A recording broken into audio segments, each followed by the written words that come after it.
When doing the cleaning today, we found a lot of silk residues.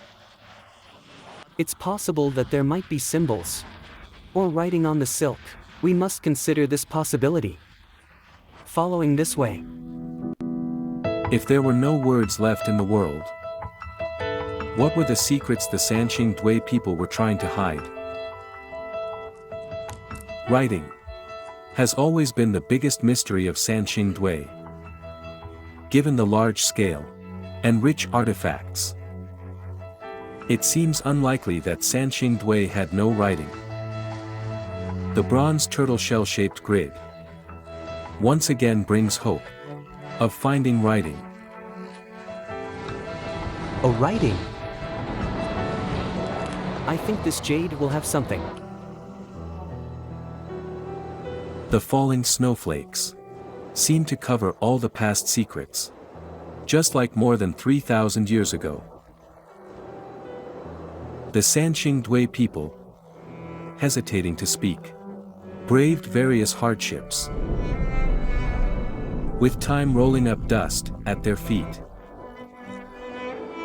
They were the creators of time. They had transcended time.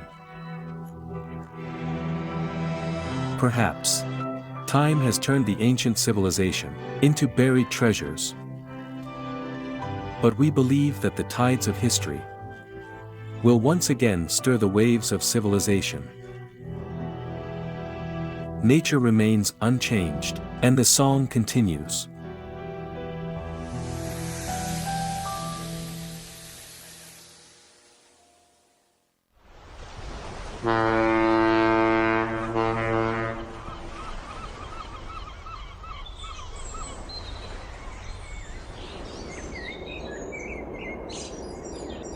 The special exhibition, Gazing at Sanxingdui, New Archaeological Discoveries in Sichuan, held at the Hong Kong Palace Museum, attracted a lot of people.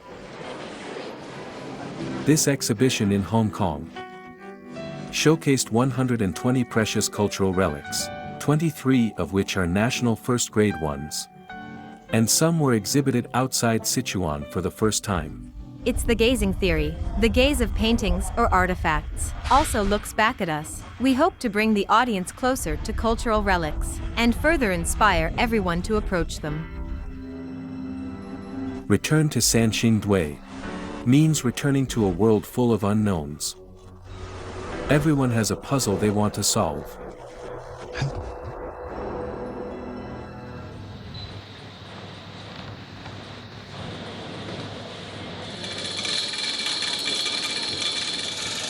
Good. Pull. Okay, wait.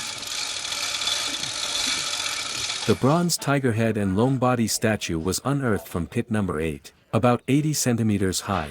It has a round head and ears like a tiger, long horns on its head, and a body resembling a long in a flying posture. This statue gave people many small surprises. In addition to the small parts at the bottom that fell from the beak of the phoenix, archaeologists also found a long tail for it. So is it a long or a tiger? It's a tiger head and long body statue. A combination of a long and a tiger. The patterns on its body are similar to the tiger-shaped gold foil unearthed from pit number 1. I believe the patterns belong to a tiger. The long body is winding and divine. The tiger head is robust and fierce. And the bronze bird is elegant and vivid. This wonderful combination is interpreted differently on the bronze zune unearthed from pit number 8. It's possible that the wine vessel was introduced from the Central Plains, and then a Sanxingdui-style lid was added to it, which was completely welded to the vessel to make it a sealed container. However, the lid of the sealed container was hollow. In this way, you can see what is inside it, but you cannot take it out. It's an interesting combination. The craftsmanship, design, and some details can prove that this is a fusion of Sanxingdui culture, ancient Shu culture and Central Plains culture. Scholars believe that the excavation site of a bronze artifact is not necessarily its place of manufacture. The metallurgical archaeology team from the University of Science and Technology Beijing found significant differences in the chemical composition and microstructure between the loam cores of Sanxingdui bronzes, masks, and other locally styled artifacts compared to container-type artifacts. After studying the remaining loam cores of bronzes from pits number 1 and number 2, experts speculate that there were multiple manufacturing sites for the Sanxingdui bronzes. Why did the Sanxingdui people create these peculiar artifacts? If they were ritual items placed inside buildings, did these buildings really exist? If so, where were they? Could they be temples used for sacrifices? There's a large building complex in the northwest of the 8 sacrificial pits. Sacrifice-related remains were found in its foundation, suggesting these buildings were closely related to sacrificial activities. This complex is likely to be ancestral temples or shrines used for sacrificial activities.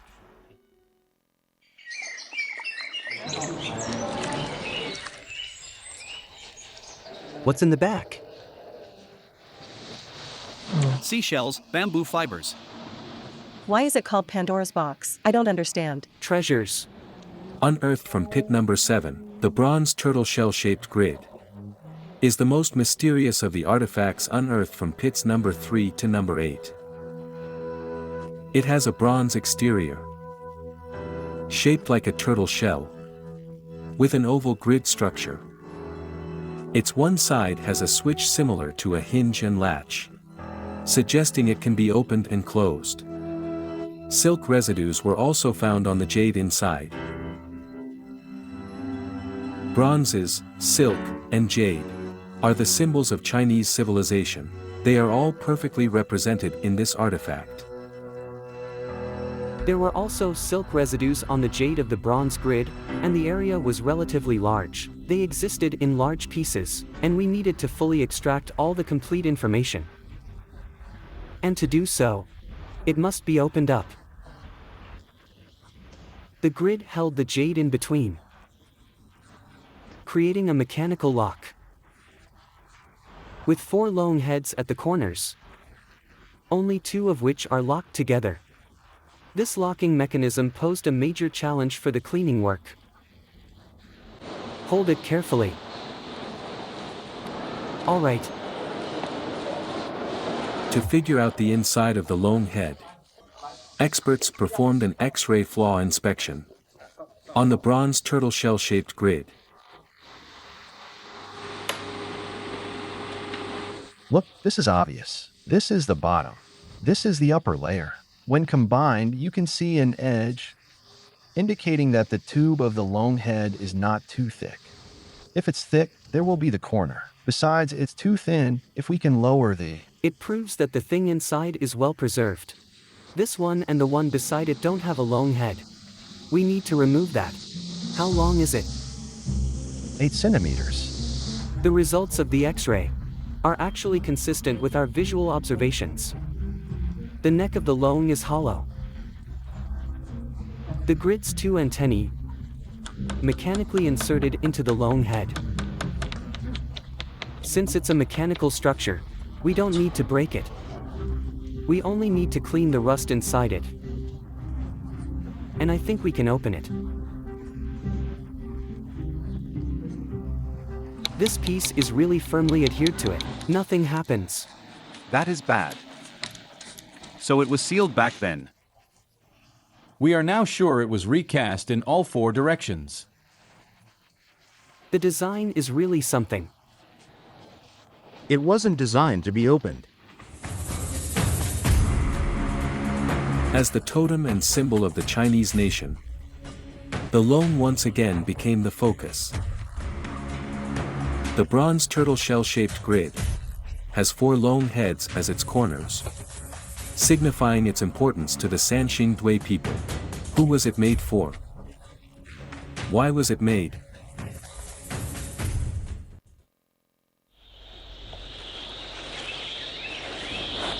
All right. Guo Hanzhong hopes to use CT to thoroughly explore the casting process of the long head.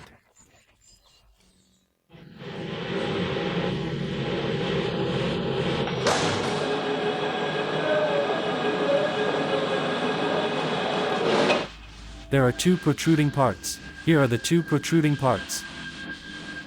Make a mold and pour molten copper to cast it. Can we open it? It can't be opened. With the help of technology, experts finally confirmed that the long heads cannot be opened. When this artifact was cast, the Sanxingdui craftsmen poured molten copper into the long heads to seal them. That means they didn't want anyone to open it in the future. Given the intricacy of the craftsmanship and the cleverness of the design, why did the Sanxingdui people put so much effort into permanently sealing the jade artifacts inside? Is it possible that there are characters that archaeologists have longed for day and night on the jade? At the same time, the Bronze Phoenix capital from pit number 8 brings new hope for the existence of writing in Sanxingdui. This clearly has a bit of protrusion. It should be painted on, definitely painted on. According to research, we can basically confirm that it is indeed a painting. And it was painted after the bronze was cast. It should be painted with something like a brush pen. We can tell from the strokes of the paintings. The ivory bead unearthed in 1986 has the painting of an eye on it. The ink lines are very clear. It shows that the technology, pigments, and even the writing tools existed then. Was there a possibility of writing at that time? We believe it was quite possible. If we can confirm the writing medium of that time, we might be close to finding and confirming the written records of the Sanxingdui site. Could the writing medium of the Sanxingdui people be the jade and silk inside the grid? There were traces of ink, or perhaps not ink. It's not ink. There's a little red in the green box. I don't think it's painted. Perhaps it was formed naturally. Only this little bit. Perhaps because of the burial environment. What about the color? Could it be the color of blood? Still not dry after so long. How could it dry? It looks like cinnabar. Right? It really looks like cinnabar. Is there something painted on it? It's on the surface of the jade. The side attached to the jade. So it might be painted on the jade or on the silk fabric. Feels like there's something. What do you think? Do you mean writing? Not necessarily writing, maybe symbols. The soil blocks and ivory attached to the jade seem to have ink traces, making the discovery of writing or symbols in Sanxingdui seem close. This time, archaeologists are eager to unravel the secrets of Sanxingdui's writing. It can't be removed. Why? Because there are 5 layers. There's no way to do it from any side. It's sealed. The only way to open it. Break it. Saw it off. If we cut here, it will go all the way through, and the top can be lifted off. Cut here, and it'll affect other parts. That's the problem. If we cut like this, all its structures will be preserved. 2 cuts, no more than 4 centimeters. 2 cuts will solve the problem completely. The most possible way is to cut it off. But in this case, we'll think about the plan. Cutting may be the only method to open the bronze turtle shell-shaped grid. But for cultural relic protection experts, it is somewhat a bold idea. I think we must open it. But we need to find the way with the least damage. Specific position? Use some of its existing seems to minimize the damage. We need to think about it carefully. Select the specific position from this area. If we cut it from here, it's the easiest way to restore it until there is no trace left. Yeah. I have no problem now, including the specific cutting position. But some areas might need pre-treatment before cutting. My view may differ slightly from the suggestions previously made by the experts. In fact, I still prefer to maintain the current condition. Even if we open it now and clean it, we may not be able to maintain the integrity. and we are not sure what is inside. So we should think about it carefully. Let's further study the rust to see if we can remove it another way. If it's removed, the seams can open up. Do the two ribbons have any cracks? We need to get everything clear and be sure before we take action. Otherwise, we won't start it. Experts hold differing opinions on whether to open the bronze turtle shell-shaped grid. After numerous discussions, they ultimately agreed to keep it closed, to preserve the most complete information. It might not be the right time to uncover the answer yet. We believe that soon, archaeologists will find a better way to handle it.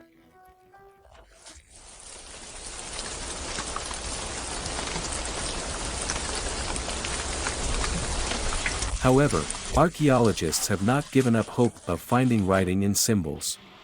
Cultural relic protection experts from the China National Silk Museum will continue to clean the bronze turtle shell-shaped grid. We want to see if there are any ink traces on the textiles in the grid. If there are paintings, there must be colors or something black. So whenever we found a bit of black, we would extract it very carefully and examine it under a microscope to see if it was ink. The intersecting lines seem orderly, but hide a past we cannot fully understand.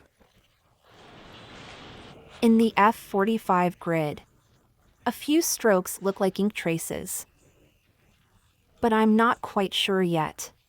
The height is about right. The more I look at it, the more it looks like ink. There's a little bit here. Is it exposed now?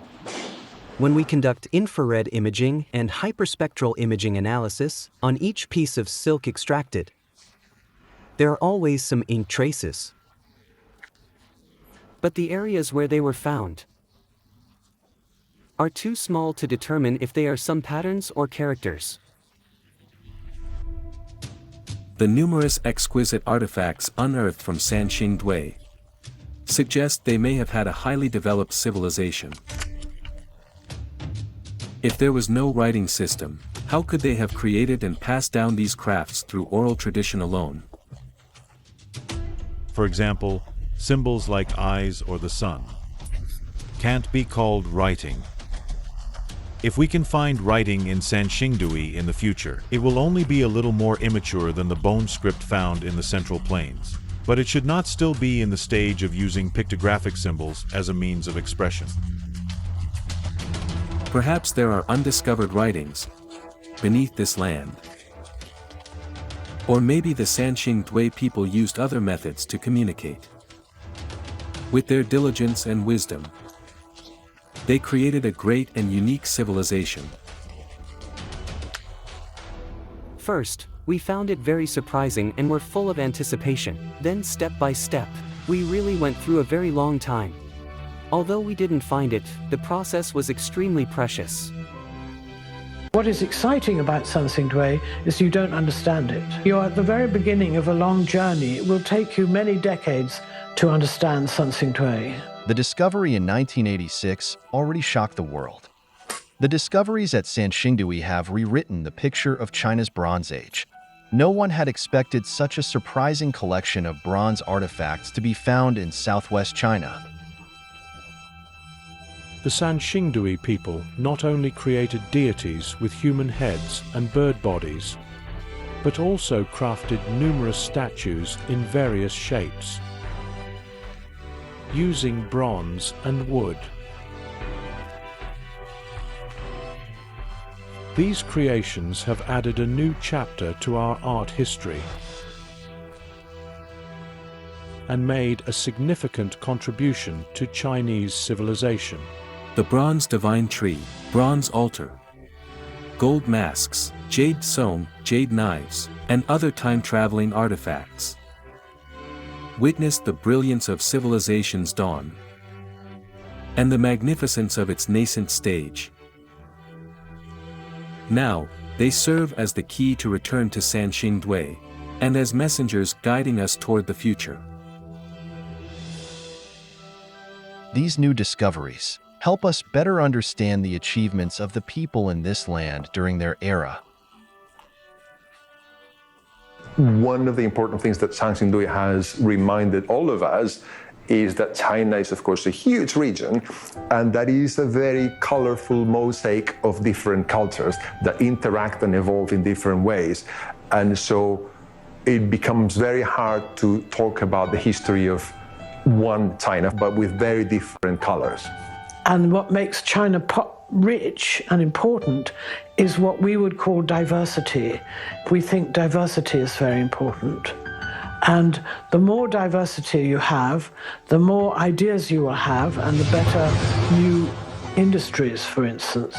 We would think China's diversity is one of its great strengths. China's bronze civilization is undoubtedly second to none in the world, showing the superb casting techniques and our rich spiritual world. Sanxingdui is highly significant. It helps the world understand China, both the modern China and the ancient one. Time is like a journey, with stars rushing across the sky. Maybe now is not yet the time to reveal the mystery. The field archaeology of Sanxingdui is still ongoing, and the archaeologists' exploration and affection for this land have never halted.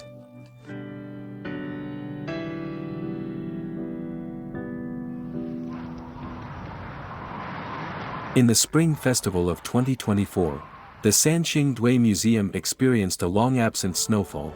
Snowflakes gently danced and covered the earth. Perhaps the snow we see is the same as the snow our ancestors saw. For every time of sunshine, there is a time of wind and rain. Regardless of the past or future, when returning to Sanxingdui, the songs continue, and the steps never halt. If I could return to Sanxingdui and go back more than 3,000 years, the scene I most want to see is that grand sacrificial ceremony. I want to directly observe from their production perspective how they understood this. What are the differences between their casting techniques and those of the Central Plains? What I really want to see is the scene inside their bronze workshops, and whether it matches what we, the people of today, have speculated, analyzed, and studied. Were the designers of these artifacts the same people as the craftsmen? Why did they create such a tall bronze altar? What concepts were they expressing?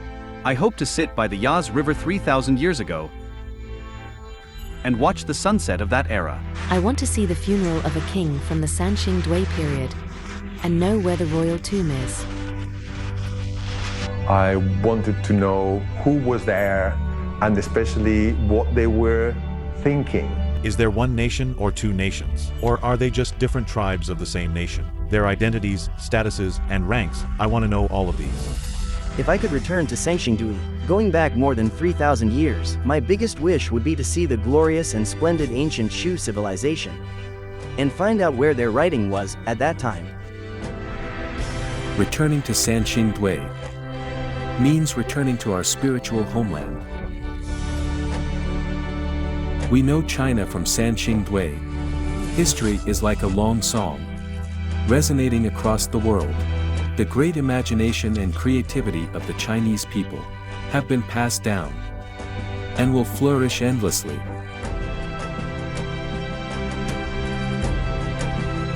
Between heaven and earth, there should be such a China.